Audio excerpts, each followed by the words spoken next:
Hello, hello, hello, hello.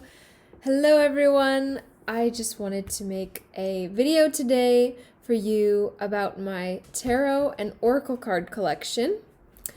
So if you order a tarot card reading or an oracle card reading with me, I will be using one or possibly more of these decks that I'm about to show you. So let's get into it. This deck is the Golden Art Tarot. This is my favorite tarot deck to use because it's very close to the Rider-Waite Tarot.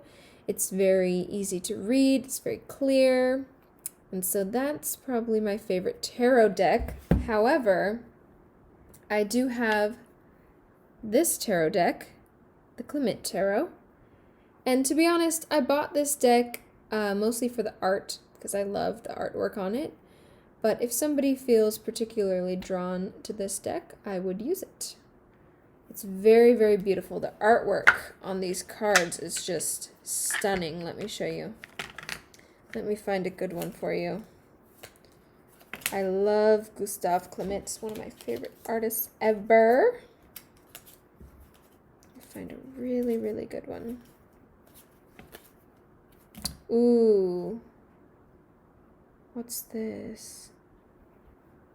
I don't even remember what card this is. See, now the reason why I tend to not use these cards is because they are a little hard to read. Oh, you can't see that very well, can you? But it's gorgeous, gorgeous painting of a woman. Hopefully you can see that. Let's figure out, what card is this? One moment. I must know. It's not the moon card. The star card. Oh, no, it is the moon card. It is the moon. Okay, that's what I thought. Has to be the moon card. Look at all those moons.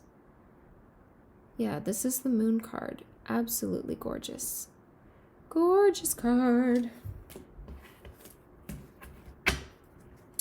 And then I also have another tarot deck that I don't use often for readings, but that I love very much. It is the Santa Muerte Tarot. And I don't like to use this deck unless somebody's already very familiar with Santa Muerte. For people who don't know who Santa Muerte is, I don't use this deck. But if somebody felt particularly drawn to this deck, then I would use it. But I primarily use this deck for communicating specifically with Santa Muerte. And then we have this deck, which calls itself a tarot deck. This deck, I don't know. I feel like it's somewhere in between an oracle and a tarot deck. This is one of my favorite decks to use in readings, though, because it's so clear. Let me show you. This is the Frequency Tarot by Teal Swan. I absolutely love this deck. It's so it's just perfect. Like, if you want to know what your frequency currently is, this is a frequency deck. This deck will tell you exactly what energy you're dealing with, and that's why I love it so much. Let me find a real good example here for you.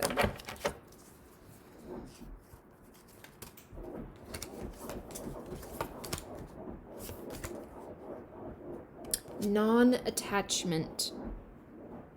See, this woman is so amazing. She paints the frequency, and her paintings really do carry the energy of, for example, non-attachment, like this one. Beautiful deck. I love this deck. I use this deck quite often. Almost every time I do a reading, I end up using this deck. So there's that one. And then I have another one by Teal Swan, which I love. This deck, the Blind Spot Oracle, is really, really good for, obviously, figuring out what's in your blind spot. A question that I usually ask this deck is like, what am I not aware of about this situation? And this deck will hurt your feelings sometimes, but in the best way, because it makes you aware of what you are not aware of about a given situation, which is great. We all need that, right? The Blind Spot by Teal Swan. Great deck. And then we have this deck, which I don't use very often, but it is a good deck. I would use this deck for somebody who maybe is a Christian and is interested in a card reading, but they feel a little bit nervous or unsure about it. I would definitely use this deck for that particular circumstance. I'm not a huge fan of the artwork on these cards, but the messages are good. It is useful. This is a self-proclaimed meditation deck by Doreen Virtue. It's called The Loving Words of Jesus, and I'll show you an example. Oh yeah.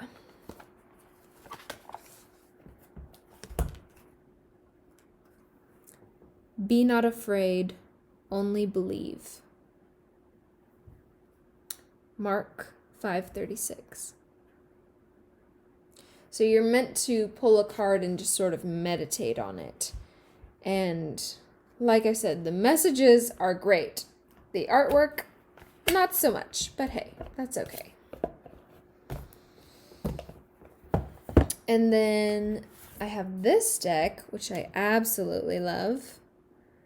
Again, one of those decks that I bought for the artwork, but it has proven itself to be very, very useful. I really, really, really love this deck. I primarily use this deck for programming my water, because I feel like it helps me to see what I'm actually doing to the molecular structure of the water. For instance, this is a prosperity. Now, with my energy, my energy going into water might look a little bit different, but I have a feeling it would be at least somewhat similar to this. So for those of you who don't know, Dr. Masaru Emoto, did this experiment many, many years ago with water, where he basically put his hands around different receptacles of water, and he would meditate on certain frequencies and then freeze the water and take pictures of it. And what he found was that the different frequencies create different patterns, these different beautiful patterns in the water, and that negative frequencies tended to create more harsh, more chaotic structures, and then the more positive frequencies had a tendency to create these just absolutely gorgeous snowflake-like structures in the water. So I like to use these for meditation and programming water, but also for clarification on card readings as well. And then we have this deck, which I love, love, love this deck. It's one of my favorites. Sonia Croquette. I hope I'm pronouncing that right. Sonia Croquette, the Divine Energy Oracle. Sorry for my dog making noise in the background there. But this deck I love because it's so straightforward. It's just straight and to the point. Like, if you are feeling confused about your reading and you need clarity, you need somebody to just tell you straight up, this deck will tell you straight up. Let me pull a random card and see what happens. Seek hidden treasure. Make necessary sacrifices. See what I mean? Very to the point. Retreat. I think there's even a card in here that says, just say no. It's very, very clear and straight and to the point, and I love that about this deck. Just very, very clear. Beautiful deck. And then finally, we have another one of my favorite decks, Whispers of Love. And this is the deck that is my go-to deck for love, obviously. The artwork is by Josephine Wall, and the deck is by Angela Hartfield. And oh my gosh, you want to talk about a beautiful deck? Are you kidding me? Josephine Wall is one of my favorite artists of all time. I'll show you. Her artwork is like total fantasy, gorgeous, beautiful style. She does a lot of like mythical creatures and mermaids and fairies and all that good stuff. Just absolutely gorgeous, intricate, detailed. I've pulled this card a lot for myself. Look at your pattern in relationships. And the messages are really, really beautiful too. Beautiful artwork, beautiful messages. The question that I typically ask this deck is, what do I need to focus on right now in order to attract the most love into my life? And it's very, very good for relationship readings, this deck. Anything romantic, relationship related. So that is my deck collection, guys. I hope you enjoyed that. If you are interested in booking a tarot card reading or an oracle card reading with me, my email will be down below. And thank you so, so much for watching.